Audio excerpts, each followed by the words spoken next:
નમસ્કાર દર્શક મિત્રો, હું શીતલ મહેતા. ન્યૂઝ ઓફ કચ્છમાં આપનું સ્વાગત છે. જોઈએ આજના સમાચાર. ભાડુઆત મકાન માલિક બની ન શકે. મકાન માલિકી હકને ભાડુઆત પડકારી ન શકે. સમગ્ર બાબતે પ્રખ્યાત એડવોકેટ દેવાયત બારોટે કાયદાકીય વિકલ્પોની ચર્ચા કરી. ભાડુઆત અને મકાન માલિક સંબંધે હાલમાં સુપ્રીમ કોર્ટે ચુકાદો આપ્યો છે. સમગ્ર બાબતે પ્રખ્યાત એડવોકેટ દેવાયત બારોટે ભાડુઆત અને મકાન માલિક સંબંધે કાયદાકીય જોગવાઈની છણાવટ કરી. ભાડુઆતને માલિકી હક સંબંધે ચેલેન્જ કરી ન શકે. એડવોકેટ દેવાયત બારોટે જણાવ્યું કે સાહેબ, જે રેન્ટ એક્ટ છે એટલે કે ભાડુઆતનો જે કાયદો છે એ ભાડુઆતોના હિતોના રક્ષણ માટે ભાડુઆતોના લાભાર્થે બનાવવામાં આવેલો કાયદો છે. એટલે કે એક રીતે કહીએ તો ભાડુઆતો માટે બેનિફિશિયરી એક્ટ છે.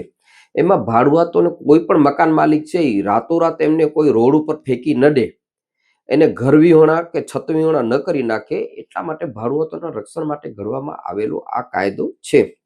હવે અત્યારે સામાન્ય રીતે જોઈએ તો ભાડુઆતો જે છે એ એકવાર ભાડુત તરીકે સ્થાપિત થયા પછી કોઈને કોઈ કારણસર એ મકાન ખાલી કરવાનું જે છે એ નામ લેતા નથી હોતા.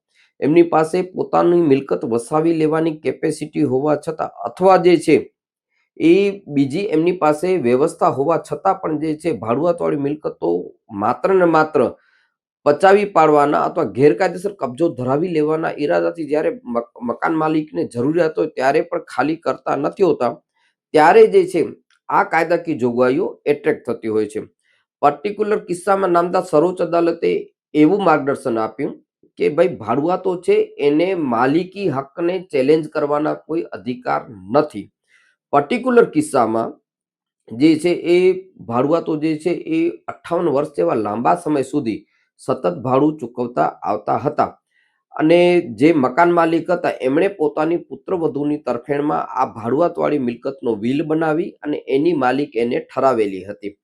હવે જ્યારે આ મકાન માલિક હતા જેમ એમને જ્યારે પોતાના અંગત ઉપયોગ માટે, પોતાના ધંધાના વિસ્તાર માટે આ ભાડુઆતવાળી મિલકતનો કબજો મેળવવો જરૂરી બન્યો, ત્યારે એમણે કબજો ખાલી કરવા માટે ભાડુઆતને જણાવતા ભાડુઆતે કબજો ખાલી કરવાની ના પાડતા જે છે એ કોર્ટમાં દાવો કરવામાં આવ્યો. ટ્રાયલ કોર્ટે દાવો નામંજૂર કર્યો. એની સામે પ્રથમ અપીલ જે છે એ સત્ર અદાલતમાં કરવામાં આવી. સત્ર અદાલતે પણ નીચેની કોર્ટનો હુકમ કાયમ રાખ્યો અને અપીલ નામંજૂર કરી. એની સાથે સેકન્ડ અપીલ ગુજરાત સંબંધિત હાઈકોર્ટમાં કરવામાં આવી અને હાઈકોર્ટ જે છે એમણે પણ બંને ટ્રાયલ કોર્ટોના ચુકાદાને અનુમોદન આપ્યું અને અપીલ કાઢી નાખી.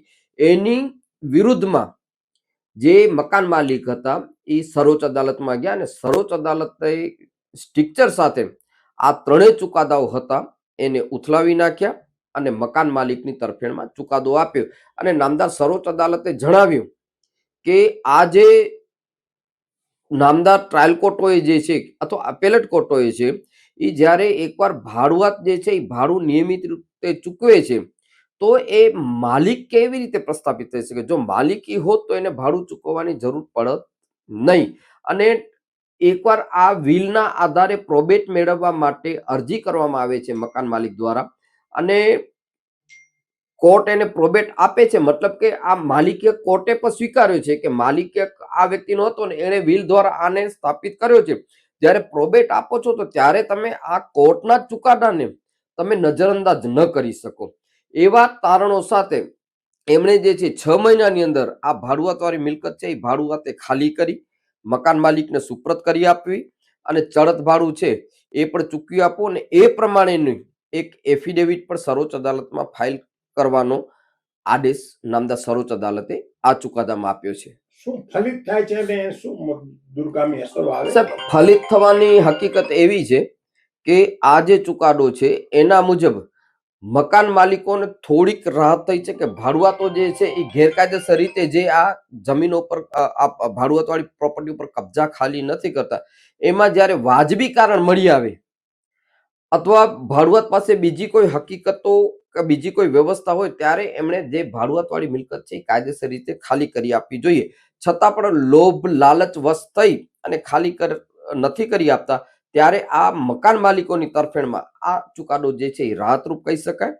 અને સાથે સાથે જે છે એ ભાડુઆતો જે છે એ મકાન માલિકના જે માલિકી અધિકારોને જે ચેલેન્જ કરતા આવ્યા છે કે તમે માલિક નથી થતા, તમારા સસરા હતા અથવા તમારા પિતા હતા, સર્વોચ્ચ અદાલતે આ ચુકાદામાં એ પણ સ્પષ્ટ કરી આપ્યું કે માલિકી હકને ચેલેન્જ કરવાના અધિકાર કોઈ પણ ભાડુઆત પાસે નથી. માલિક સ્વયંસુ આવે, કોર્ટે જ્યારે પ્રોબેટ આપીને એને માલિક ઠરાવી દીધું ત્યારે ભાડુઆતને એવા અધિકાર નથી કે માલિક તમે નહીં પણ સ્વયંસુ વ્યક્તિ થશે. એટલે ભાડુઆત છે એ માત્ર ને માત્ર પોતાના ભાડા ભરવાની જવાબદારી એટલા પૂરતું જ રહેશે, એને કોઈ અધિકારો પ્રાપ્ત થશે નહીં. આ ચુકાદાનો ભાડુઆત એ ભાડુઆત જ છે. ભાડુઆત જ છે, એ ક્યારે માલિક ન બને. આમ ભાડુઆત મકાનના માલિકી સંબંધે પડકાર ન કરી શકે, ભાડુઆત મકાન માલિક ન બની શકે. દર્શક મિત્રો, આજે તારીખ 16 ડિસેમ્બર 2025 આ હતા આજના સમાચાર. આવતીકાલે ફરી મળીશું. ત્યાં સુધી મને રજા આપશો. નમસ્કાર.